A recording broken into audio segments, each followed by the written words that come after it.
બનાસકાંઠા લોકસભા સીટના કોંગ્રેસ પક્ષના ઉમેદવાર જ્ઞાનીબેન ઠાકોરે દાંતા તાલુકાના પૂંજપુર ખાતે લઘુમતી સમાજના સૌ શ્રેષ્ઠીઓ, માતૃશક્તિ, યુવાધન તથા કોંગ્રેસ પાર્ટીના સૌ અગ્રણીઓ સાથે ત્યાં આયોજિત જનસભામાં સૌએ કોંગ્રેસ તરફી ભારે મતદાન કરવા આહવાન કર્યું હતું અને જનસભામાં પૂંજપુર ગામના વાસીઓ મોટી સંખ્યામાં ઉપસ્થિત રહ્યા હતા.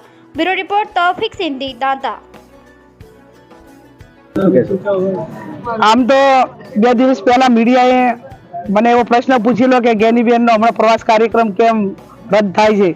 એટલે અમે ફોર્મ ભર્યા પછી 4-5 દિવસ એ સમગ્ર વિસ્તારમાં લગ્નગાળો હોવાથી તમામ કાર્યકરો અને બધા આગેવાનો એ પોતપોતાના પ્રસંગમાં વ્યસ્ત હોવાના કારણે અને બીજું છેલ્લા 1 મહિનો અને 20 દિવસથી સતત પ્રવાસ હતો.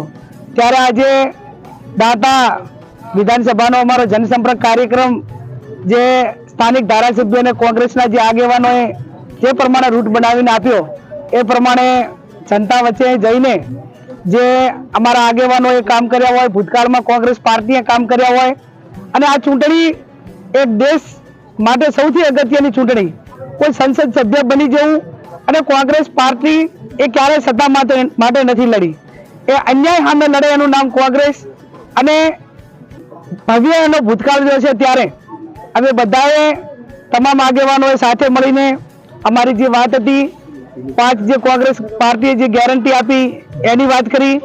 અહીંના જે લોકલ પ્રશ્નો હોય, ક્યાંક આદિવાસીઓની જમીન હોય, ક્યાંક મનરેગાના કાયદામાં જે દિવસો એને રોજગારીના મળે એમાં વધારાની વાત હોય, એજ્યુકેશન સૌથી મોટો ઇમ્પોર્ટન્ટ વિષય કે જે મધ્યમ અને ગરીબ વર્ગને પ્રાઇવેટીકરણ સામે ટકી રહેવા માટેની ખૂબ મોટી મુશ્કેલી છે.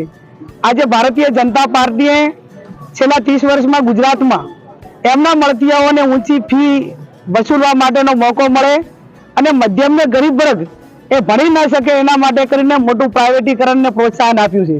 અને એવા સમયમાં મધ્યમ અને ગરીબ વર્ગના દીકરા દીકરીઓને શિક્ષણ મળી રહે, તમામ સર્વ ધર્મના દીકરા દીકરીઓને ભારતીયને શિક્ષણ મળી રહે એના માટે જે વખતે કેન્દ્રમાં કોંગ્રેસની સરકાર હતી, કસ્તુરબા વિદ્યાલયથી કરીને અનેક જે સ્કીમો મૂકીને ગામડે ગામડે જે હાઈસ્કૂલો બનાવી.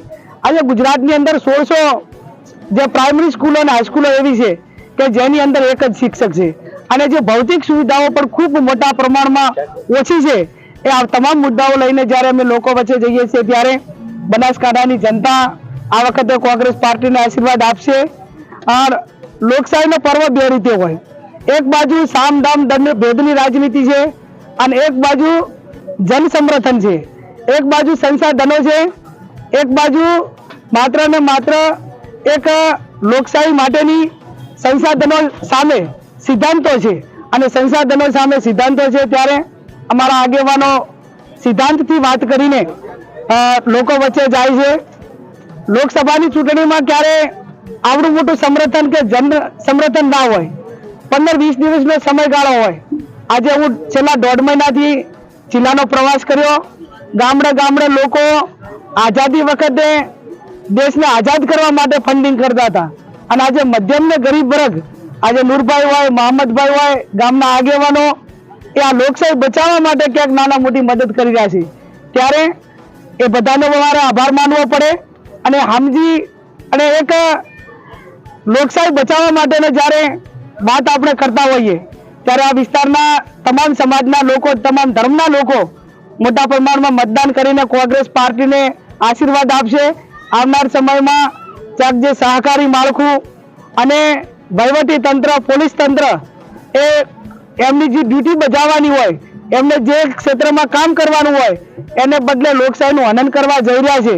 એમને પણ હું આપના માધ્યમથી વિનંતી કરું છું કે આ કાયમી કોઈના રાજ ચાલ્યું નથી, ચાલવાનું નથી. હવે અવતારની જવાબદારી સમજો તો સારું.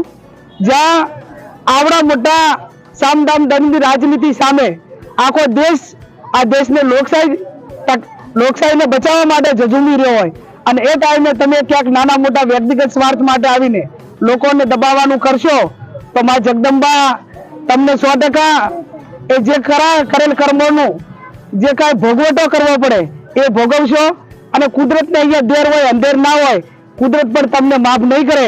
એટલા માટે કરીને ફરી વિનંતી કરું છું કે કમસે કમ માનવતા રાખીને જે લોકશાહીની ચૂંટણી છે લોકશાહી ઢબે થવા દેજો અને અગાઉ કીધું એમ સમય એ કાયમી કોઈ નોંધી રહેવાનો ને ભવિષ્યમાં એના માઠા પરિણામ ના ભોગવવા પડે એવી પણ હું એમની પાસે અપેક્ષા રાખું છું ને વિનંતી કરું છું.